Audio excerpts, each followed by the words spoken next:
What's up, guys? Welcome to Slops Locks Thunderdome Edition, the greatest sports betting show in the history of sports betting shows. Everybody knows that. If you've never seen the show before, do yourself a favor right now. Get subscribed to this channel. Get the notifications on. You're never going to want to miss another one of these shows for the rest of your life. While you're doing all that, let's talk to today's panel. Kelly in Vegas is here. What's up, Kelly? How are you?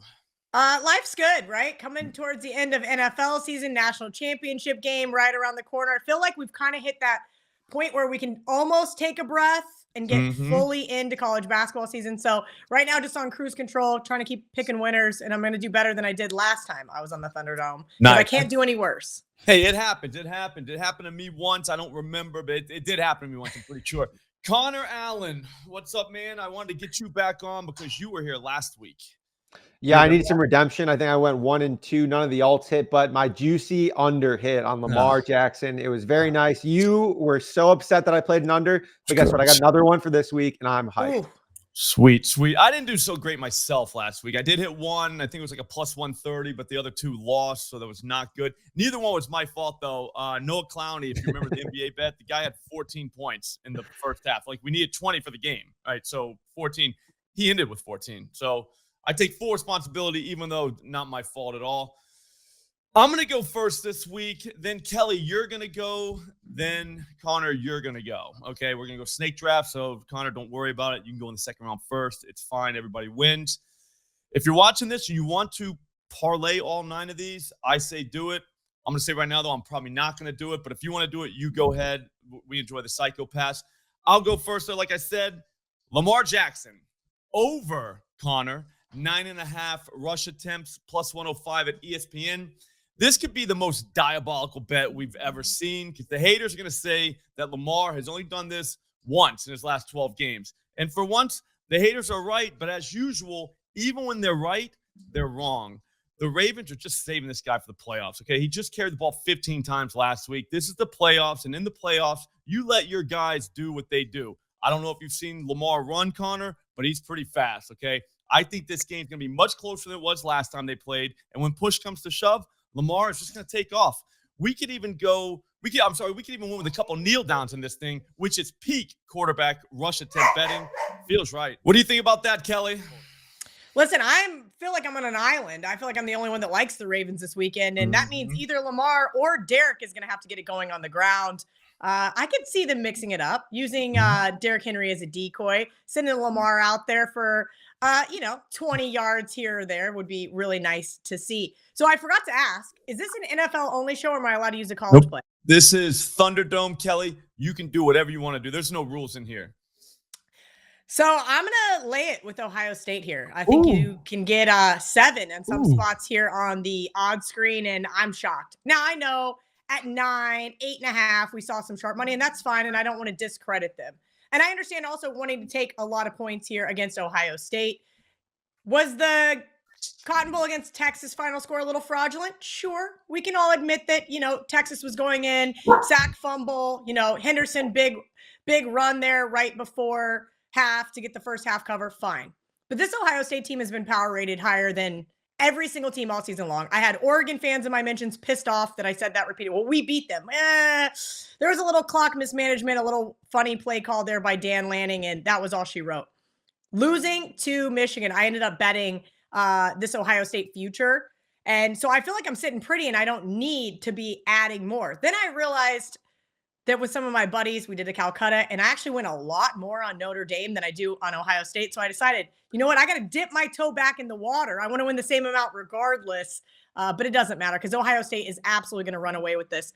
I think that Notre Dame is a cute story. I do think they have the better coach, but this team has been banged up all season long, right? Last week versus Penn State in the Orange Bowl, we saw 2 offensive linemen have to leave the game. And then now Knapp is officially ruled out with a high ankle sprain. I do think that Jeremiah Love is going to be healthy, so that is a good news for the Irish. But here's Marcus Freeman, who, again, I am giving the better coaching nod, but he's never been in a national title game before. Not saying that the lights are too bright, but they might be for a Notre Dame team who's covered 11 straight. Kudos to them. Kudos to their backers. It ends here. This looks like that Alabama-Notre Dame national championship where Alabama went out 21-0, 28-0 at half, and it was over before it started. This Buckeyes team has steamrolled by far the tougher schedule. They've whooped up on Tennessee. They whooped up on, again, fraudulent number 1, Oregon. And then everybody's darling this year, the University of Texas.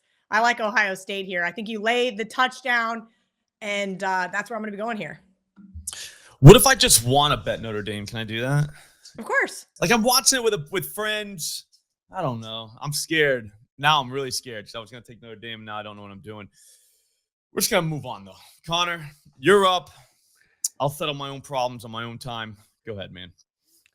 Yeah, so I'm going to go my first play here. CJ Stroud, I'm going to go with an alt line, 38-plus pass attempts, plus 160 at Caesars. It was on pace to smash 40 last week, threw just 3 passes after 5 minutes left in the third quarter. And this is because in the playoffs and against the Chiefs last time, they increased their early down drop back rate. So everyone's been on Bobby Sloak about how much they run the ball in early downs. In some games that mattered, 73.1% drop back rate on early downs last week, 71% against the Chiefs last time around.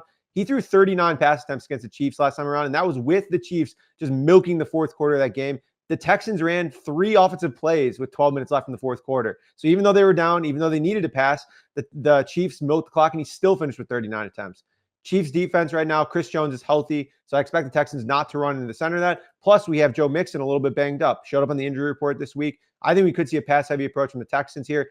How successful is it? Not really sure, but that won't matter here as long as CJ Stroud's slinging it. So give me CJ Stroud, alt line, 38-plus pass attempts. I love when you say over, Connor. I love it. I love it. I love it. Love it so much. I'm going to let you go again. Yeah, I'm going to follow it up, kind of parlaying off yours here. I'm going to go with Lamar Jackson, 80-plus rushing yards, plus 310 at FanDuel and Caesars. He's really turned up his rushing ability in the playoffs, averaging 86 rushing yards per game in his career playoff games, median of 81, clearing 80 yards in 4 of his 7 games. Coming off a dominant win against Pittsburgh, he still ran the ball 15 times for 81 yards. Zay Flowers looks dicey at best to play. I think we could see even more heavy personnel, a lot of 12, 22, and tons of runs from Lamar and Henry here. So I think that the Ravens eat on the ground, and Lamar's going to be a big part of that. I think the 54.5 is playable too, but this is the Thunderdome, so I'm going with an alt line. Yeah, you want to go with an alt line. You just have to. It just feels right. I'll be honest with you. I really think that's going to happen too. So I don't know. That one's a big one for me. I kind of like Josh Allen too. So I'm trying to talk myself into bets here. And I think you just talked me into that one. So thank you. Kelly, it's time. Number 2. Yeah, it's time. And I thought about going under, but I'm not going to do that to you. I know how much under's paying you. So I'm just going to take the 9 points. And actually, this one's pretty much headed to 8.5 everywhere. So we're a little tardy to the party, but I think 8.5 points is still too much to be laying with the Detroit Lions. Here's the real reality about this Lions team. They are good. Everybody loves them. Why? Because Dan Campbell has the biggest pair of balls out of any other NFL coach. And that's who you want to be backing. I don't think it's a fun place to be against Dan Campbell. I'm not doing this, because I enjoy it, right? We know he's going to go for it on his own 37-yard line on 4th down, and I'm going to hate myself. But you know who else has a big set? And we saw it last Sunday night? Dan Quinn. Dan Quinn, tons of playoff experience as well. And I think what he's done with this Commanders team the first year in has been nothing short of incredible. We talk a lot about rookie quarterbacks and their missteps and what they do during the playoffs. Jaden Daniels looked pretty damn good in Tampa on the road, got the win, albeit by a doink. That game could have went a little sideways in overtime. But I do think that this Commanders offense, being one of the top 5 in scoring offenses in the NFL, is going to have the horses to be able to keep up with the Lions here, mainly because, well, like the Irish, the Lions are extremely banged up. Half of their defense still has lingering injuries. So keep in mind, yes, that bye week will help them, but that doesn't solve all problems. David Montgomery is going to be back, and that's the one caveat. I think a lot of people like his over props this weekend, and I don't blame them in the slightest, but I'm taking the points with the Commies. I like it. 2 coaches, both have huge balls. We learn a lot on this show. I'm going to stay in that game with you, and I'm kind of agreeing with your pick here by taking this. Jameson Williams, 5+ receptions, plus 158 at FanDuel. It feels weird to take receptions for this guy, but sometimes we have to do what we have to do, and this is just one of those times, okay? We got to adjust. It's the only way to stay alive. The reason I'm saying we have to adjust is because J-Mo started out as a receiving yards guy. All right. You just didn't take his receptions because he liked to get all of his yards on like one play. You have to respect his efficiency there. But now the secret's out that this kid could catch a BB in the dark if he wanted to. All right. And everybody knows it. And he's getting more targets. The command, I almost said the Redskins. The Commanders are going to put pressure on this team to score. Okay. And when that happens, Detroit's going to have to keep going, and they're not going to get into a place where they can just sit on the ball. That means J-Mo is seeing targets. He's seeing at least 7 targets in 6 of his last 7 games. The Lions are just going to try to give him the ball anytime they can. It's working, too, because he's gone for 5+ receptions in 6 of his last 7 games. The man is on a heater. You never fade a man on a heater. Just feels too easy. What do you think, Connor? I don't think you like it. I love Jameson Williams. I mean, Jameson. I know you like Jameson, but the reception's not the yards. Oh boy. I know that's a little bit tough, but I mean, Jameson's just so good. Like he's awesome. He became such a bigger part of their offense this year. I think this game could get hot. I mean, we got a 55-point total. I think the Lions might drop 40 and the Commanders keep up and still cover. Like this could be a 40-32 game. Commies cover, Lions score a bunch. Jameson 6 receptions, 7 receptions. I don't even remember what you played, but everyone's going over and hitting. Go 5. No, it's partly because I think the Commanders can keep up. I think that they could actually play ahead. So that'll get this game really going, because Campbell likes to sit on the ball like one of the, he plays to win. Like obviously he's trying to win the game. He's not trying to like make us money. But yeah, I don't think it's gonna be one of those times. My next one though is probably the greatest bet of all time. It's Justice Hill, 25+ receiving yards, plus 115 at DraftKings. This could easily be the greatest bet we ever make as a species. I've seen a lot of great bets myself, and never have I seen one this good. I actually thought it was a first drive line when I first saw this, Connor. But then when I saw it was a whole game, I almost died. I'm glad I didn't, because I can't wait to see it play out. It's going to be freezing in Buffalo. We're talking noticeable. Definitely going to wear a jacket if you're going to that game. But in games like that, the short pass is king. Just ask anybody. That's good for the Ravens because they got Justice Hill. He does this all the time. A lot of people are going to say go 4+ receptions at plus 160, and that's fine. It's all deadly. But I'm going receiving yards. On the season, no team in the NFL gave up more receiving yards to the running back position than the Buffalo Bills. Nobody, Connor. In fact, Hill baptized these guys last time they played, 78 yards. We only need him to get 25 this time. It almost feels too easy. What do you think, Kelly? Yeah, usually when it's too easy, it's probably because it is. So you should just bet it. This is one that's too easy, and I am late to the party. So we all know I don't do a ton of prop bets. My best friend, Errol Epstein, is the prop queen, so I get some help from her. This one is all on my own, so I am not mushing her prop plays, because that's usually what happens whenever I set any kind of prop lineups. And this one's already come down a few points, 86.5. down from 90.5 receiving yards. And that's because me and the whole world are fading Puka Nacua against the Eagles secondary, right? We know that the Eagles lead the league in coverage rate, right? And that is something that is very well known. So everybody's going to do it. The Eagles defense has allowed just one receiver to go over this number in the past 6 games. So we're betting on the Eagles defense. And the reason why is because I don't want to lay 6 with the Eagles. I made this game 7.5. So whenever a line is off by that much, I'm going, whoa, what am I missing here? I did not think that this Rams offense was all that impressive against the Vikings, as impressive as the Rams defense was, and just basically doing what the Lions showed them to do, get to Sam Darnold with a banged up offensive line and just embarrass them on Monday Night Football. So I'm like, okay, the little bit of the bias is built into this number here.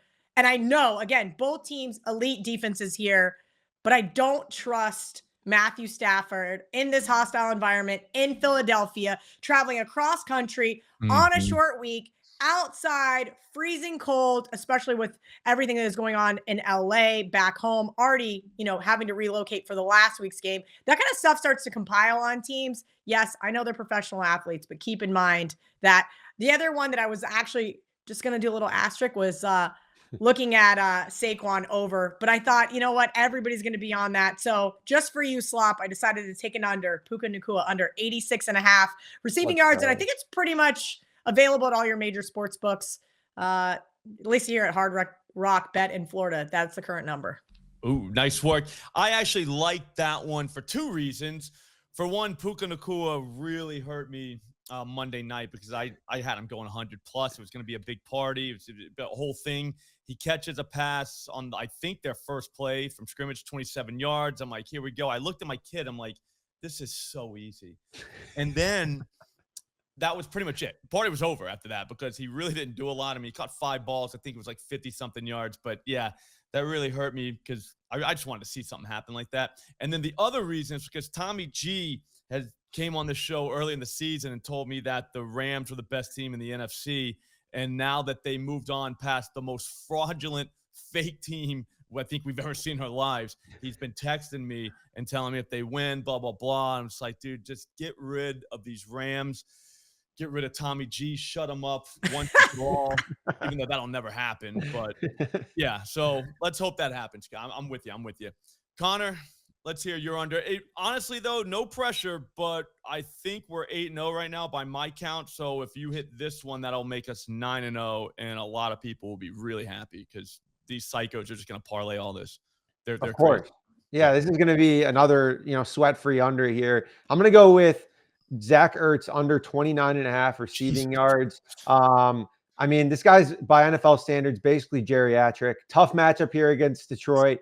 I think the Detroit plays uber aggressive, plays a ton of man coverage. They played 55% in week 18. And it's because Jaden Daniels performed a little bit worse against man. He's just a little bit more volatile. So they'll have big throws to Terry McLaurin, big throws to Zacchaeus and De'Ami Brown. But Zach Ertz, 15% target per route run, only 0.9 yards per route run against man coverage. The Lions with Alex Anzalone back has made a difference in defending tight ends. With Anzalone on the field, Detroit allowing just 5.9 yards per target. Without Anzalone, 8.7.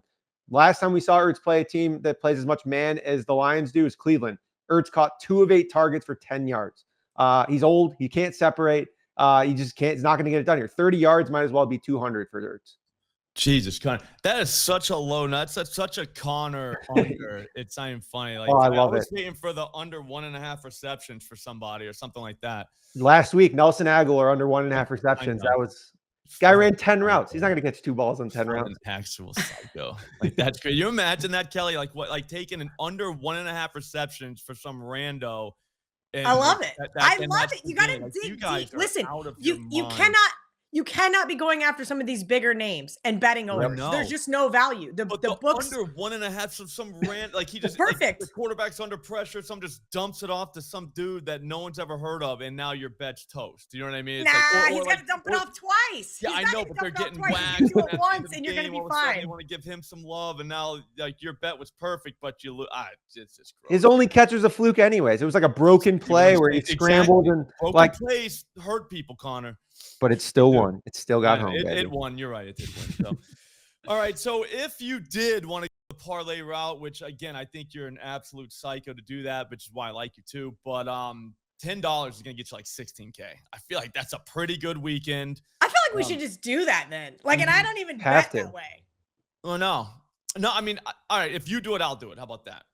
All right. I'll send you the ticket. I'll send you the ticket. You got to go Hard Rock though, don't you? Down in Florida. Yeah. And I'm not betting $10, so I'll throw. If it'll let me throw, it probably will cap me at $50. We'll see. Yeah, well then do that. So then you're gonna win 5 times that, whatever that is. Not a math guy. Never claimed to be. I think it's like 80K.